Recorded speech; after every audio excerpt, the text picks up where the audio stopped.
పత్రికా సమావేశంలో నాతో పాటు పాల్గొంటున్న PCC organising secretary Arvind Kumar Reddy గారు, మీడియా సెల్ ఇన్ఛార్జ్ బెనర్ గారు, అదేవిధంగా కిసాన్ సెల్ అధ్యక్షులు నాగిరెడ్డి గారు, యూత్ కాంగ్రెస్ అసెంబ్లీ అధ్యక్షులు చంద్రశేఖర్ గారికి, కిషన్ నాయక్ గారికి, ఫహీం గారికి, ముఖ్యంగా మా మీడియా మిత్రులందరికీ హృదయపూర్వక ధన్యవాదాలు. ప్రధానంగా ముందుగా అందరికీ తొలి ఏకాదశి శుభాకాంక్షలు, అదేవిధంగా పండగ సాయన్న జయంతి శుభాకాంక్షలు, మొహరం పండుగ శుభాకాంక్షలు. అంటే ఈరోజు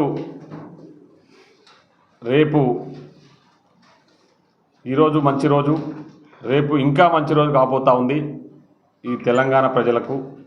ముఖ్యంగా రైతుల పట్ల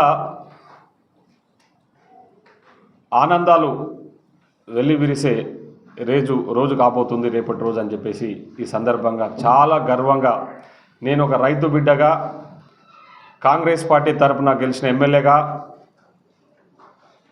ఒక రైతు బిడ్డ నాయకత్వంలో రాష్ట్ర ముఖ్యమంత్రి, రైతు బిడ్డ రాష్ట్రానికి ముఖ్యమంత్రిగా ఉంటే ఏ విధంగా ఉంటుందో అట్లాంటి వ్యక్తి నాయకత్వంలో మేమంతా పనిచేస్తున్నందుకు చాలా గర్వపడతా ఉన్నాం.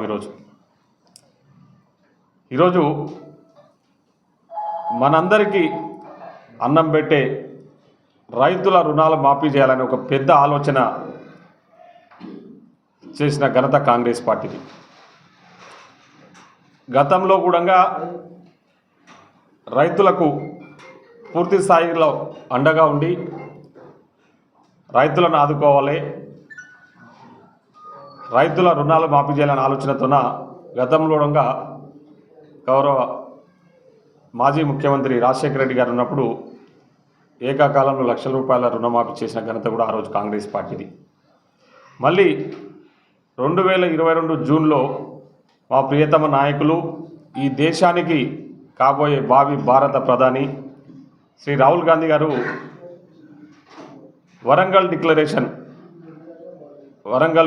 వరంగల్లో జరిగిన రైతు డిక్లరేషన్లో మేము స్పష్టంగా చెప్పడం జరిగింది.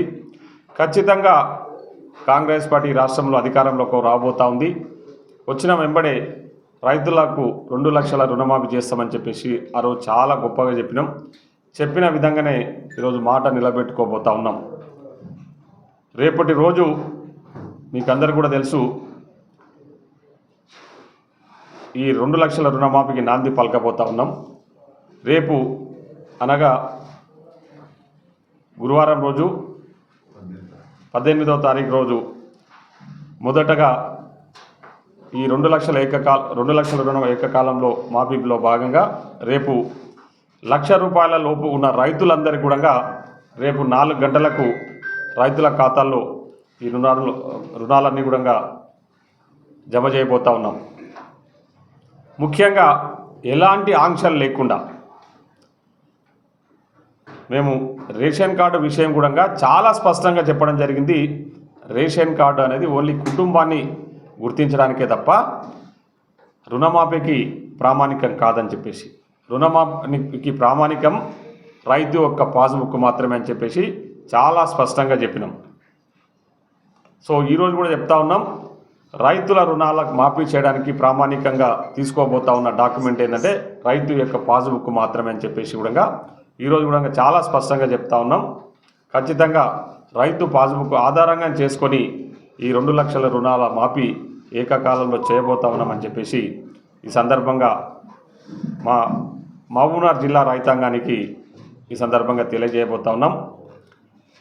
ముఖ్యంగా ఈరోజు ఏమాత్రం రైతుల పట్ల కనికరం లేని వ్యక్తులు, రైతులను దేశించే వ్యక్తులు, రైతులను రాళ్లతో కొట్టి ఇబ్బందులకు గురి చేసిన పార్టీకి సంబంధించిన నాయకులు, రైతులు ఎండ వానకు చలికి తడుస్తున్న పట్టించుకోలేని బీజేపీ దద్దమ్మలు కొందరు మాట్లాడుతూ కాంగ్రెస్ పార్టీ అధికారంలోకి వచ్చి ఇచ్చిన హామీలు ఏమి నెరవేర్చట్లేదు, ఒక ఆర్టీసీ బస్సులలో ఉచిత ప్రయాణం తప్ప ఏమీ చేయట్లేదని చెప్పేసి కొన్ని కళ్ళు లేని కబోదులు నిన్న కూడా ఈ మహబూబ్నగర్ పట్టణంలో మాట్లాడిన విషయాలు మా దృష్టికి రావడం జరిగింది. మీకు కళ్ళు చెవులు ఉంటే పోయి ప్రజలను అడిగితే తెలుస్తుంది. మేము ఏమేమి పథకాలు ప్రజలకు అందిస్తూ ఉన్నాం. ఈరోజు ఆర్టీసీ బస్సులలో మహిళలకు ఉచిత సౌకర్యంతో పాటు ఆరోగ్యశ్రీ పథకాన్ని కూడా చాలా గొప్పగా అమలు చేస్తూ ఉన్నాం. అదే కాకుండా ముఖ్యంగా ఈరోజు ఉచిత కరెంటు 200 యూనిట్ల లోపు ఉచిత కరెంటు కూడా ఏ ఊరికి పోయి ఎవరిని అడిగినా కూడా ప్రజలు చెప్తారు. ఉచిత కరెంటు కూడా ఇండ్లు అలాట్ చేయడం జరిగింది. సో ఆ ఇందిరమ్మ కమిటీల ద్వారా మొదటి విడతలో పూర్తిగా ఇల్లు లేని వ్యక్తులను గుర్తించి వారి సొంత స్థలాల్లో ఇల్లు కట్టుకోవడానికి ఎన్నికలకు కూడా అయిపోయినప్పుడే ఆ సవరణలని క్లియర్ చేసి ఈరోజు ఉచిత కరెంటును కూడా 200 యూనిట్ల లోపు అందిస్తూ ఉన్నాం. ఈరోజు రాష్ట్ర ప్రజలు దాన్ని ఆస్వాదిస్తూ ఉన్నారు. అదే కాకుండా 500 రూపాయలకే సిలిండర్ ఇస్తామన్న విషయం కూడా ఈరోజు అమలు అవుతూ ఉంది. 500 సిలిండర్ డబ్బులు కట్టించుకున్న మిగతా డబ్బులు కూడా వాళ్ళ అకౌంట్లలో జమ అవుతూ ఉన్నాయి. అక్కడక్కడ ప్రతి దగ్గర కూడా అది ఆ స్కీమ్ కూడా ఘనంగా ఇంప్లిమెంట్ అవుతూ ఉంది. అన్నిటికంటే ముఖ్యంగా రైతులకు మేమేదో ఆంక్షలు పెట్టినామని చెప్పేసి తప్పుడు ప్రచారాలు చేస్తూ ఉన్నారు. ఏదో అవకాశం దొరికితే సార్ పబ్లిసిటీ కోసం అని చెప్పేసి నిన్న మహబూబ్నగర్ నుంచి ఈ మధ్య కాలంలో టీఆర్ఎస్ వాళ్ళ ఓట్లతో గెలిచిన ఎంపీ గారు మాట్లాడుతూ టీఆర్ఎస్ వాళ్ళు ఏదో భిక్ష పెడితే ఆమె ఎంపీ అయిపోయి ఏదో నేనేదో గెలిచిన ముఖ్యమంత్రి మీద నేను పోరాటం చేసి గెలిచినని చెప్పి గొప్పలు చెప్పుకున్నావు. నువ్వు గెలిపేవారు ఎట్లా గెలిచినావో, నువ్వు టీఆర్ఎస్ వాళ్ళు నీకు ఏ విధంగా సహకారం చేసినా ఇక్కడ మొత్తానికి తెలుసు. నువ్వు ఈరోజు కాంగ్రెస్ వాళ్ళు మోసం చేసిర్రు రైతులను అని చెప్పేసి మాట్లాడుతూ ఉన్నారు కదా. ₹1 అన్న ఇప్పటి వరకు బీజేపీ పార్టీ రైతుల రుణాలు మాఫీ చేసింది ఎక్కడన్నా? ఈరోజు భారతదేశంలో చాలా రాష్ట్రాలలో బీజేపీ అధికారంలో ఉంది కదా.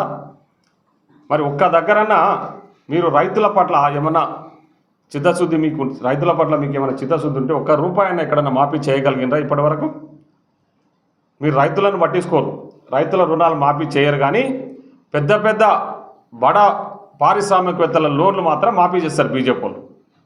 వాళ్ళ కొమ్ము కాస్తూ కొన్ని వేల కోట్ల రూపాయలని మీరు బీజేపీ పార్టీ కేంద్రంలో అధికారంలో ఉండి కేంద్ర ప్రభుత్వంలో అధికారంలో ఉండి ఈ అధికారాన్ని అడ్డం పెట్టుకొని ఇప్పటి వరకు మీరు చేసిన మాఫీలు దాదాపు 25 లక్షల కోట్లు. ఇవన్నీ గణాంకాలతో సహా మా దగ్గర ఉన్నాయి. బడా పారిశ్రామికవేత్తల లోన్లు మాఫీ చేసారు తప్ప ఎక్కడ కూడా బీజేపీ ప్రభుత్వం అధికారంలో ఉన్న రాష్ట్రాల్లో కానీ కేంద్రం తరఫున కానీ ఒక్క రైతుకు కూడా ₹1 రుణం మాఫీ చేయలే. ఆ రుణాలు మాఫీ చేయకపోను కొన్ని నల్ల చట్టాలు తీసుకొచ్చేసి రైతులను మోసం చేయాలని పెద్ద ఎత్తున ప్రయత్నం చేస్తే ఢిల్లీ సరిహద్దుల్లో అక్కడ రైతులందరూ కూడా పెద్ద ఎత్తున ఉద్యమం చేస్తే మళ్ళీ ఆ చట్టాలన్నీ విత్డ్రా చేసుకున్నారు. కాంగ్రెస్ పార్టీ పెద్ద ఎత్తున పోరాటం చేసింది ఆ రోజు రైతుల పక్షాన. సో ఈరోజు ఇట్లా ఈ విధంగా రైతులకు ఏమాత్రం న్యాయం చేయకపోను రైతులకు ఉల్టా అన్యాయం చేసుకుంటూ రైతుల పక్షపాతి అయిన ముఖ్యమంత్రి గౌరవనీయులు రేవంత్ రెడ్డి గారి గురించి వీళ్ళు లేనిపోని ఆరోపణలు చేస్తూ ఉన్నారు.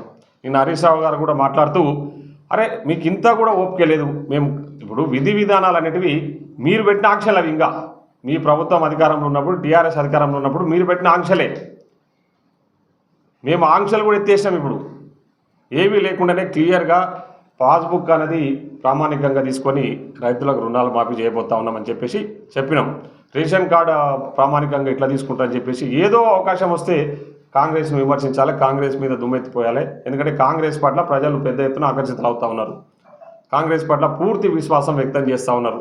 మీరు చూస్తున్నారు నిన్నమన్న టీఆర్ఎస్ పార్టీలో మనుగడ లేదని చెప్పేసి, టీఆర్ఎస్కు భవిష్యత్తు లేదని చెప్పేసి టీఆర్ఎస్ పార్టీలో ఉన్న ఎమ్మెల్యే ఈరోజు ప్రజాపాలన అందిస్తున్న, ప్రజలందరూ మెచ్చే విధంగా పాలన అందిస్తున్న మా గౌరవ ముఖ్యమంత్రి గారి నాయకత్వం మీద నమ్మకంతో ఈరోజు కాంగ్రెస్ పార్టీలో చేరుతా ఉన్న ఎమ్మెల్యేల విషయం మీరు అందరికీ కూడా తెలుసు. గతంలో మీ పార్టీ భయపెట్టించో ప్రలోభాలకు గురి చేసో ఏదో రకంగా ఇతర పార్టీల ఎమ్మెల్యేలను మీ పార్టీలో చేర్చుకున్నారు బీఆర్ఎస్ వాళ్ళు.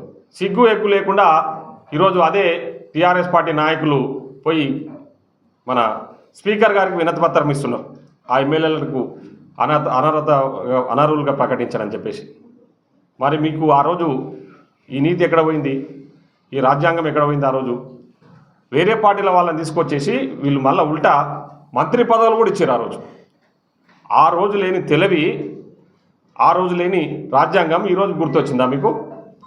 సో ఇట్లా బీఆర్ఎస్ కానీ బీజేపీ కానీ ఈ రెండు కుమ్మక్కై ప్రజాపాలన అందిస్తున్న ఇచ్చిన హామీలు నెరవేర్చే విధంగా ముందుకు పోతా ఉన్న కాంగ్రెస్ పార్టీని పట్ల వాళ్ళు తప్పుడు ప్రచారాలు చేస్తూ ఉన్నారు కాబట్టి అవన్నీ ఏమీ నమ్మొద్దు.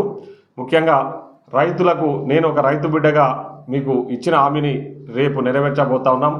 రేపు మీ కళ్ళల్లో ఆనందం చూడబోతా ఉన్నాం. ముఖ్యంగా రైతులందరికీ కూడా పాలమూరు జిల్లా రైతాంగానికి అందరికీ కూడా నేను విజ్ఞప్తి చేస్తూ ఉన్నా. పెద్ద ఎత్తున రేపు కాంగ్రెస్ పార్టీ ఆధ్వర్యంలో సంబరాలు జరపబోతా ఉన్నాం. ఆ సంబరాలలో రైతులందరూ కూడా గతంలో ఎన్నడూ జరగని విధంగా హిస్టరీలో మొదటిసారి అంటే గతంలో 1,00,000 రూపాయల రుణమాఫీ చేసిన ఘనత కూడా కాంగ్రెస్దే. కానీ 2 లక్షల రుణమాఫీ చేస్తున్నది ఈరోజు భారతదేశంలో మొదటి రాష్ట్రం తెలంగాణ. భారతదేశంలోనే మొదటి రాష్ట్రం తెలంగాణ. సో ఒక రైతు బిడ్డగా మన గౌరవ ముఖ్యమంత్రి అంటే దాదాపు ఒక 20 రోజుల ముందుగానే ఈ ప్రక్రియ రేపు ప్రారంభించబోతా ఉన్నాం. వితిన్ రేపు 1,00,000 రూపాయల రుణమాఫీ 1,00,000 రూపాయల ఉన్న రుణాలను రేపు మాఫీ అయితే మిగతావన్నీ కూడా 2-3 రోజుల మొత్తం కూడా మాఫీ చేయబోతా ఉన్నామని చెప్పేసి ఈ సందర్భంగా తెలియజేస్తా ఉన్నాం. కాబట్టి ఈ తప్పుడు ప్రచారాలు చేసే తప్పుడు మనుషుల గురించి దయచేసి రైతులు ఎవరు కూడా ఆలోచన చేయొద్దు, పట్టించుకోవద్దని చెప్పేసి ఈ సందర్భంగా తెలియజేస్తా ఉన్నాం. నిన్న కలెక్టర్ల సదస్సులో కూడా ముఖ్యమంత్రి గారు చాలా స్పష్టంగా చెప్పారు 6 గ్యారెంటీల అమలు బాధ్యత ఎమ్మెల్యేల మన కలెక్టర్లది అని చెప్పేసి. సో మాకు చిత్తశుద్ధి ఉంది, మేము ప్రజలకు ఏం చేయాలో మాకు తెలుసు.